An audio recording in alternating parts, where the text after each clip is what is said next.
Jelen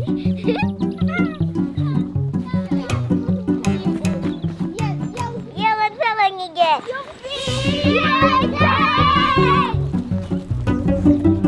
Ahojte, deti! Ja som dnes prišiel, milé deti, k vám, pretože mám pre vás novinu. S rodičmi sme si vymysleli, že by sme tu chceli mať taký špeciálny domček, kde by sme mohli odpočívať, papať obedy a hrať sa.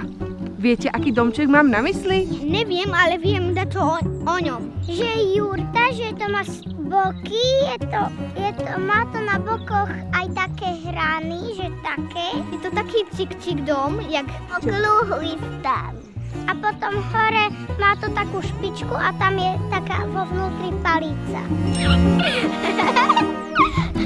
Toto sú deti z lesného klubu Rozmarín, ktoré sa vzdelávajú, hrajú a oddychujú v prírode. Učia sa empatii k všetkému živému, preberajú zodpovednosť za seba aj svoje okolie a spoznávajú skutočný svet. No aj tieto deti potrebujú bezpečné zázemie, kde by trávili čas, keď je von naozaj škaredo. Týmto zázemím by mohla byť jurta, ktorá by slúžila aj na komunitné stretnutia, podujatia či workshopy určené pre širokú verejnosť. Kde by tá jurta mohla byť? Pomôžte nám vytvoriť láskavý priestor, v ktorom sa zrodí veľa pekných vecí.